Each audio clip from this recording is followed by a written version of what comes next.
Saudara Komisi Pemberantasan Korupsi KPK tetapkan Gubernur Papua Nonaktif Lukas NMB sebagai tersangka tindak pidana pencucian uang atau TPPU. Tak main-main. Nilainya ini mencapai 81 miliar rupiah lebih. Gubernur Papua Nonaktif Lukas NMB dijerat dengan pasal pencucian uang TPPU. Dalam konferensi pers kemarin, KPK menunjukkan barang bukti tindak pidana pencucian uang sementara yang disita KPK dari NMB senilai 81,6 miliar rupiah. Tidak hanya uang tunai, KPK juga menyita beberapa bukti lain dari hasil korupsi, diantaranya rumah, apartemen, logam mulia, hingga sejumlah sertifikat tanah di Jayapura, Bogor, dan Jakarta. Dari sisi aliran dana itulah yang nanti mungkin bisa kita lihat seberapa besar dana yang digunakan oleh yang bersangkutan untuk berjudi, kan seperti itu.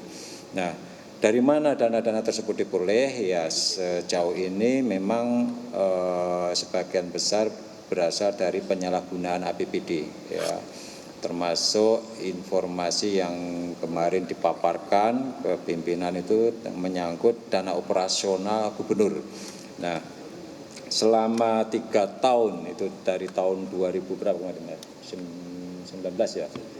2019 sampai 2022 itu yang bersangkutan itu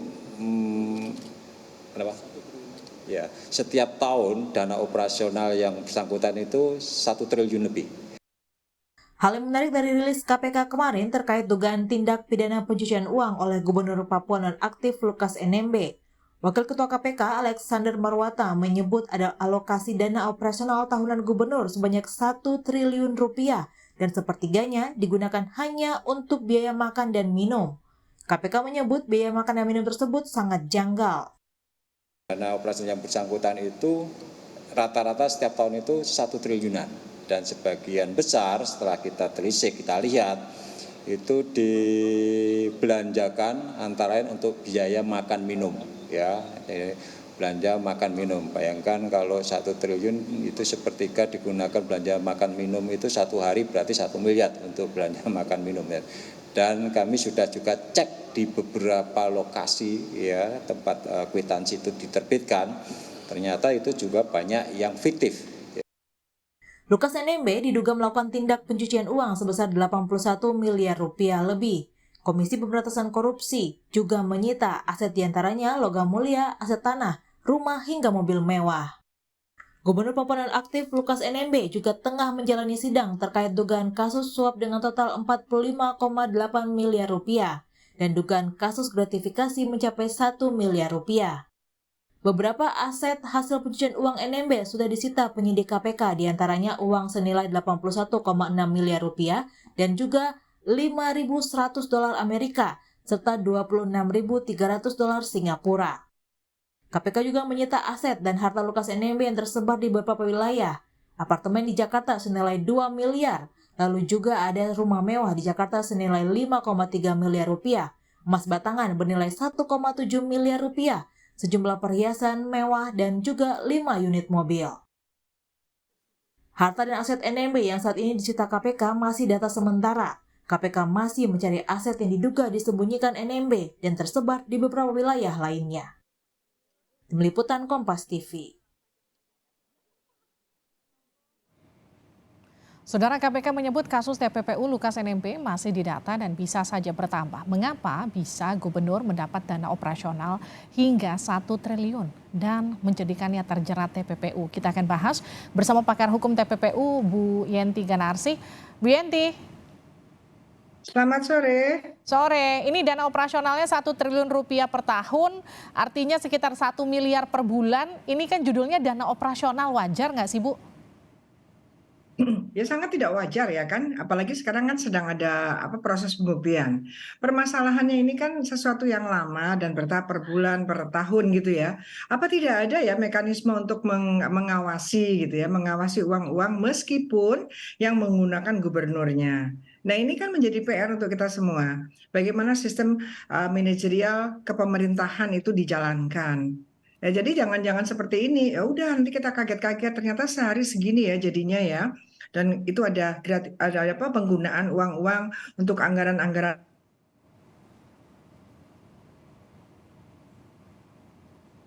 Bu Yenti. Oke, kita coba kembali hubungi Bu Yenti Ganarsi. Ini adalah pakar hukum tindak pidana pencucian uang. Bu Yenti masih terhubung bersama kami?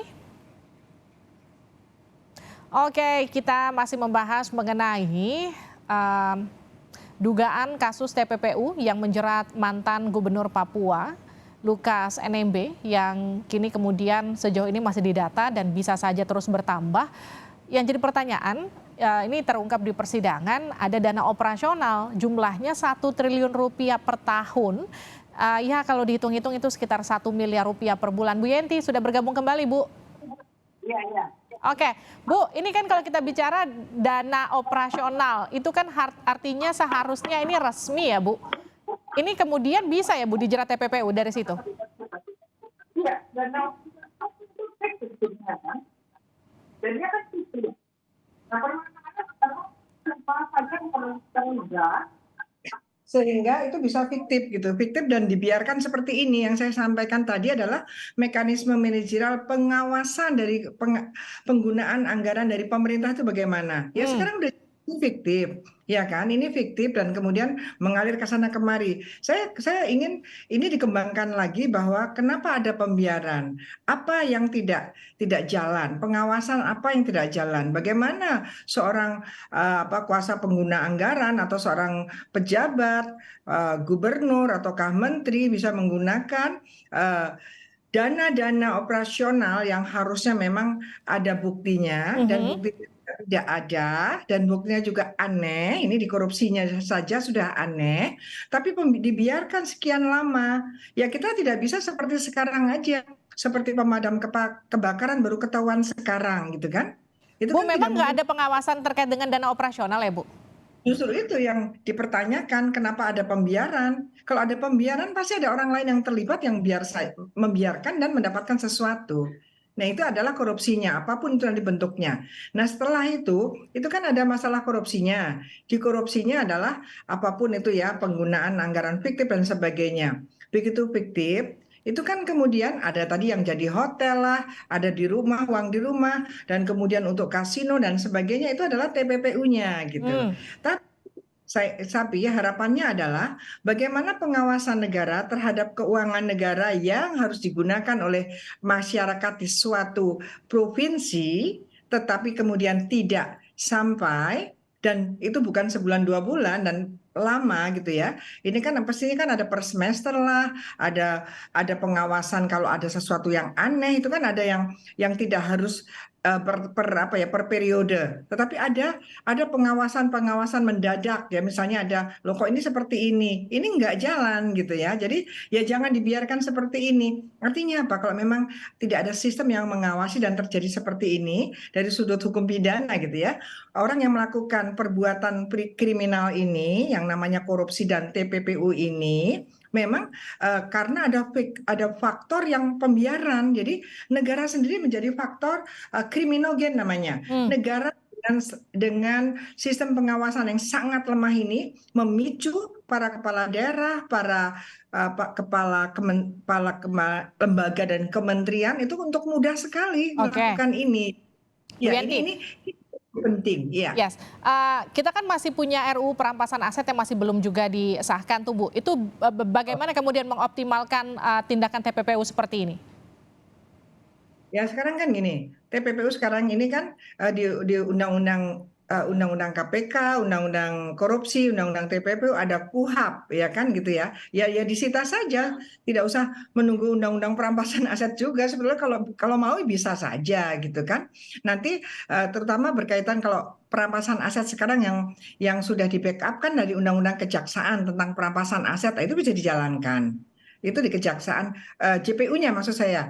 Toh JPU-nya ini itu dipersamakan saja ya, aturan-aturan itu sikap tindak jaksa penuntut umumnya itu bisa melakukan itu, mengawasi di mana penyitaan dan sebagainya. Sekarang ini kan sudah ada yang disita berapa 80 miliar dan kemudian ada hotel dan sebagainya. Itu yang disita itu semuanya adalah TPPU.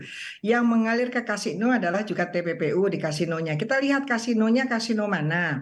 Kasinonya kan ada di beberapa negara yang memang legal. Hmm, Kalau kasino legal dia harus bayar pajak. Kalau hmm, bayar pajak akan terdeteksi siapa yang judi di sana. oke. Jadi banyak hal bisa dilakukan kalau memang mau mengoptimalkan dan nanti kerjasama internasional gitu ya, karena kan di Singapura.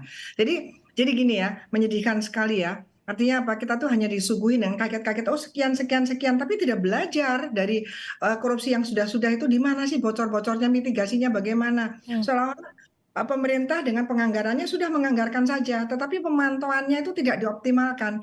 Nanti kalau terjadi korupsi, paling-paling mengatakan itulah tidak bisa disita semuanya, apalagi Aset Recovery Act-nya sangat-sangat lamban ya. Hmm. Berharap Pak Jokowi, Pak Presiden bisa mengeluarkan perpu saja gitu. Kalau memang etikatnya baik ya untuk mengatasi ini. Karena kalau di DPR saya kok tidak yakin ya. Karena Aset Recovery Act itu Undang-Undang Aset Perampasan Aset itu terutama akan menelusuri harta-harta kekayaan negara terutama yang hilang, yang selama ini belum disita, hilang dan sudah terjadi, dan kemudian juga termasuk untuk para uang-uang yang berkaitan dengan para penguasa di masa lalu. Karena apa? Kalau berkaitan dengan hasil kejahatan dan ada di mana itu daluarsanya lama dan undang-undangnya tidak bersikap non retroaktif, tidak, karena menelusuri itu kapan saja bisa. Sekarang pun bisa ditelusuri ini apa kok tidak sesuai dengan yang bersangkutan, kan gitu ya?